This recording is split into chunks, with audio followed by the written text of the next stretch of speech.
প্রায় 600 million coin. 600 million, তাহলে তো আপনি কয়েক কোটি টাকার মালিক হয়ে যেতেন। গাড়ি বাড়ি করার ইচ্ছা ছিল না, সর্বোচ্চ ইচ্ছা ছিল যে একটা ফোন কিনবো, যেহেতু আমার নিজস্ব কোনো ফোন নাই, স্মার্টফোন নাই। সামান্য খারাপ লাগতেছে যে আমি না জানি এটার ভিতরে, অন্তত হলে আমার সময় তো নষ্ট করছি, এটার জন্য একটু খারাপ কাজ করতেছে। কষ্ট তখন সাময়িক সময়ের জন্য কাজ করছে, পরে শেষ। আমার পরে আর কোনো কষ্ট হয় নাই, যে বুঝছি যে পাবো না ভাই। আমার যা বিশ্বাস হয়তো বা টাকা দিবে না, কারণ এখানে প্রায় কোটি কোটি মানুষ বিভিন্ন দেশ থেকে, যেসব দেশে আর কি ইন্টারন্যাশনাল কারেন্সি লিগাল, তো সেসব দেশের তো সম্ভাবনা আছে, কিন্তু আমাদের বাংলাদেশে ক্রিপ্টোকারেন্সি ইললিগাল, এর জন্য কোনো সম্ভাবনাই নাই। তা বাদেও হঠাৎ করে যে বাংলাদেশে এই নির্দেশনা দিবে যে ক্রিপ্টোকারেন্সি লিগাল হয়ে যাচ্ছে, এটা তো হওয়ার বিষয় না। এর জন্য আমার মনে হয় না, না কষ্ট করে কাজ করার বিষয় না, যেহেতু এখানে আমি কিছু ইনভেস্ট করি নাই, সো এটা কষ্টের বিষয় না। মানে ফার্স্টে আমি জানতাম না যে বাংলাদেশে ইন্টারন্যাশনাল কারেন্সি ইললিগাল, তো আমি যখন থেকে জানি তারপরে থেকে আমি বাদ দিয়ে দিছি। না এখানে নিরাশার কিছুই নাই ভাই, এখানে নিরাশার বিষয় না।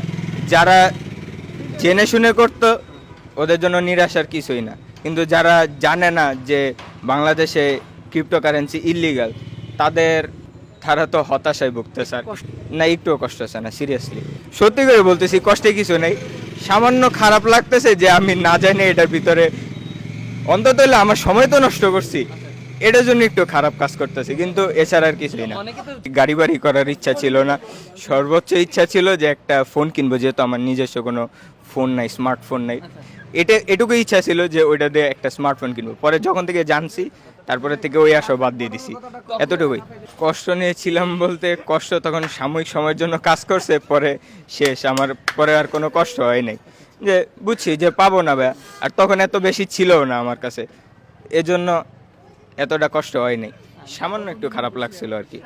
প্রায় 600 মিলিয়ন কয়েন। 600 মিলিয়ন, তাহলে তো আপনি কয়েক কোটি টাকার মালিক হয়ে যেতেন। বিষয়টা এমন তো না। না না, কয়েক কোটি টাকার মালিক হওয়ার সম্ভাবনাই নেই, কারণ এখানে বিভিন্ন ইউটিউবাররা বা অনলাইনে যারা এইসব নিয়ে বক্তব্য দিচ্ছিল, তারা বলছে যে এখানে প্রায় 10 মিলিয়ন $1 পেমেন্ট হবে, কিন্তু এটা তো বাংলাদেশে, যেহেতু বললামই তো ফার্স্টেই বললাম, যেহেতু বাংলাদেশে ইলিগাল, সেহেতু ওইটারও আশা নাই আর।